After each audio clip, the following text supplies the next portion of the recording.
Oke teman-teman, jadi di kesempatan kali ini aku akan share kepada teman-teman semua, khususnya subscriber dari channel Anak Elektro, yaitu mengenai fungsi dari IL dan juga ILC pada PLC Omron software CX Programmer. Nah, untuk pertama-tama seperti biasa kita masuk dulu ke bagian new untuk menentukan tipe PLC dan jumlah IO-nya. Di sini saya menggunakan CP1E. Settingnya ini by default aja E20. Ada baiknya teman-teman yang baru bergabung di channel Anak Elektro ini bisa subscribe channelnya agar kreator lebih semangat lagi untuk membagikan video-video bermanfaat untuk sobat elektro di luar sana, dan jangan lupa like video ini jika menurut kalian video ini sangat bermanfaat. Baik, kita langsung masuk kepada tutorialnya. Jadi di sini IL/ILC ini bisa kalian gunakan pada rangkaian atau ladder penyelesaian masalah untuk ada masalah OK dan NG. Dalam industri, dalam pemilihan produk pasti ada produk OK dan produk gagalnya atau not good atau disingkat NG. Nah, di sini kalian bisa pisahin itu semua dengan fungsi IL/ILC ini.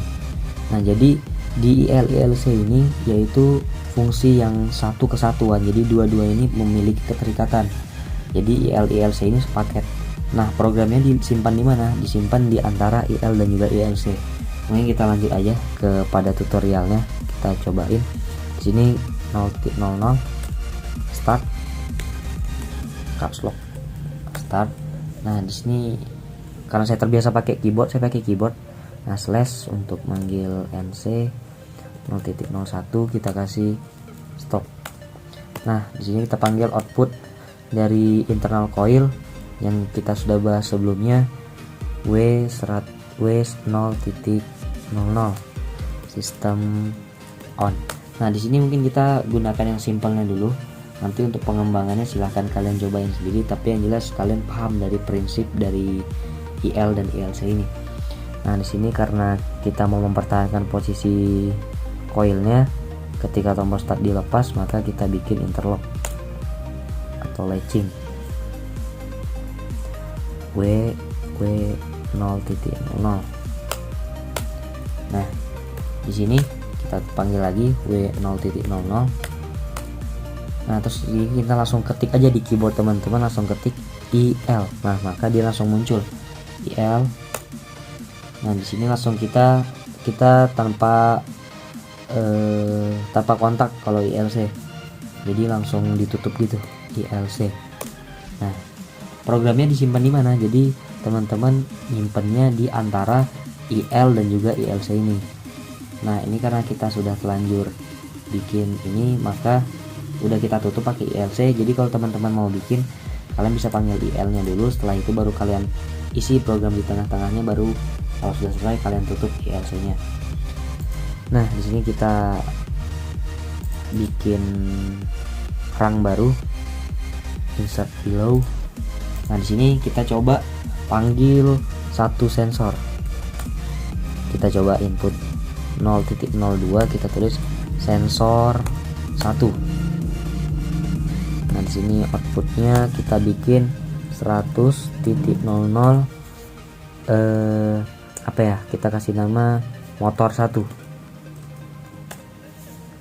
Motor 1, terus kita bikin dua lah, kita bikin dua rangkaian, dua output.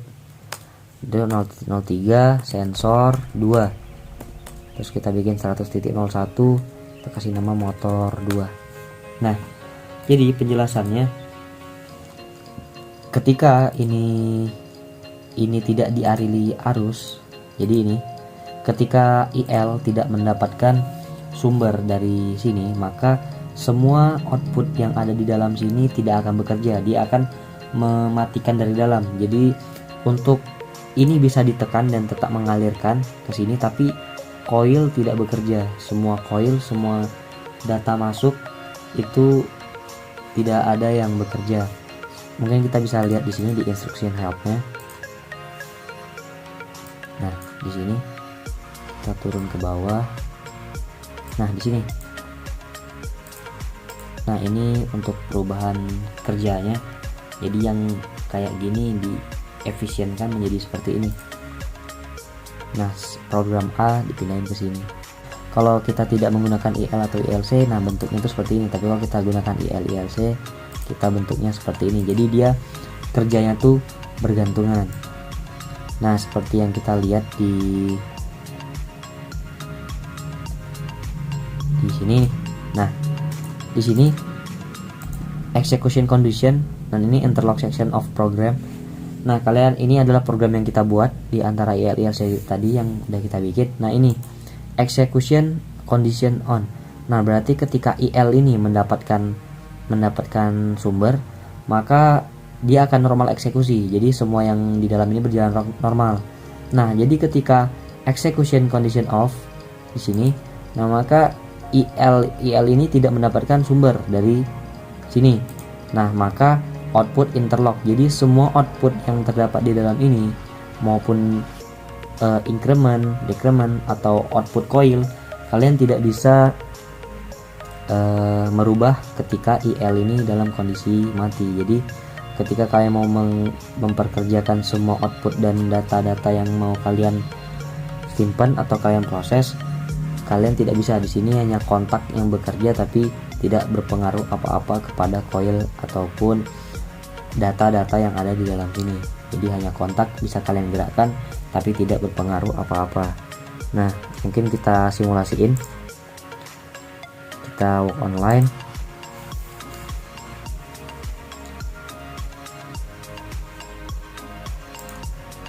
Kita work online.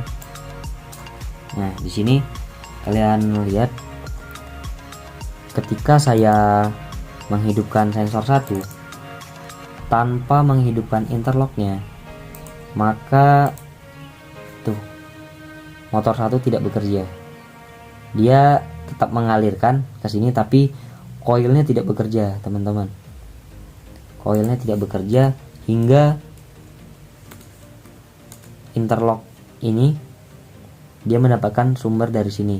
Nah, sekarang kita coba matiin dulu. Kita coba matiin. Nah, kita hidupin tombol start. Kita matiin langsung. Nah, di sini kita coba hidupin sensor 1. Nah, dia langsung hidup motor satunya karena IL ini sudah mendapatkan sumber dari sini. Dan kita coba sensor 2, pasti hidup. Nah, dia pasti hidup. Nah, apa jadinya kalau lagi hidup gini tiba-tiba IL tidak mendapatkan sumber? Maka dia kondisinya sama seperti awal, yaitu coil ini tetap mati.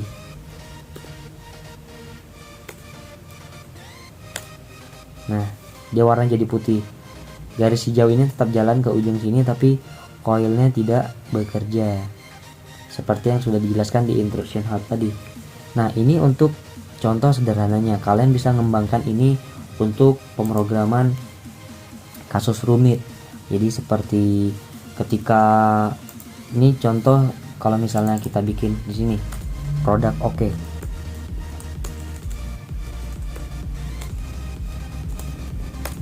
Nah, di sini kita kasih nama produk oke kayak gini. Nah, ini kita tulis sensor, misal proxy sensor vision 0.00, sensor vision 1.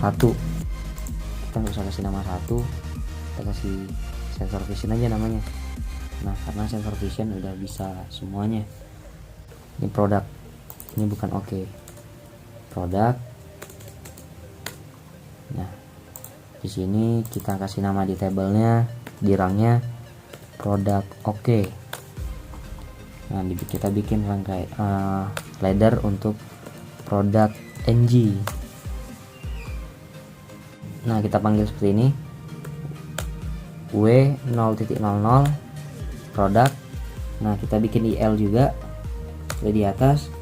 Nah, ini kita bikin satu alamat aja, 0.04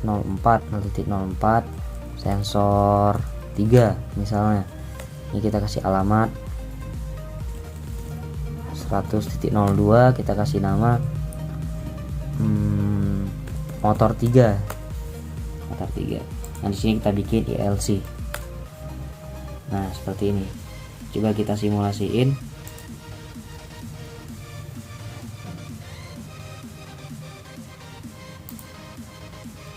Nah, di sini pada program kali ini yaitu dijelaskan seperti yang kita lihat. Kalau kita terjemahin, kalau misalnya sensor vision ini tidak mendeteksi barang yang diinginkan, maka dia akan selalu NG, yang artinya ini bisa langsung hidup.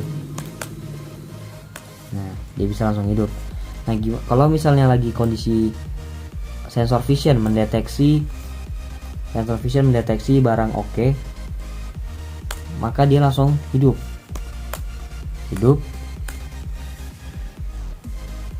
Nah, dia maka akan mati untuk yang di produk NG ini. Dia langsung otomatis masuk ke yang produk oke. Nah, di sini kita sudah bisa menggunakan pada program yang terdapat pada produk oke di interlocknya. Kan kita tekan 1, nah sudah bisa hidup. Nah, kalau misalnya kita kembali lagi ke posisi awal, maka motor 3 langsung hidup karena sensor 3 masih mendeteksi. Kita kasih angka 1. Nah, dia maka akan kembali bekerja seperti awal dan produk oke tidak bisa bekerja lagi. Nah, baik, mungkin itu aja teman-teman untuk tutorial mengenai fungsi dari IL dan ILC pada PLC Omron CX Programmer. Jadi kalian bisa kembangkan ini untuk kasus rumitnya. Jadi seperti itu bisa kalian gunakan untuk produk oke, produk gagal, atau lain sebagainya. Tapi yang penting teman-teman semua paham sama dasar dan konsep dari fungsi IL ILC ini, kapan digunakannya dan lebih efisien untuk apa. Kalian bisa coba-coba sesuai dengan kasus yang sedang kalian alamin. Untuk kasus mudah mungkin IL ILC ini tidak berpengaruh lebih, tapi untuk kasus rumit pada kasus industrial mungkin teman-teman sangat membutuhkan IL ILC ini agar tidak terjadi misprogram satu sama lain. Baik, mungkin itu aja teman-teman untuk tutorialnya. Silahkan teman-teman like video ini jika bermanfaat, dan jangan lupa subscribe, bunyikan loncengnya agar terus mendapatkan notifikasi untuk video-video terbaru dari channel Anak Elektro. Saya pamit undur diri. Assalamualaikum warahmatullahi wabarakatuh.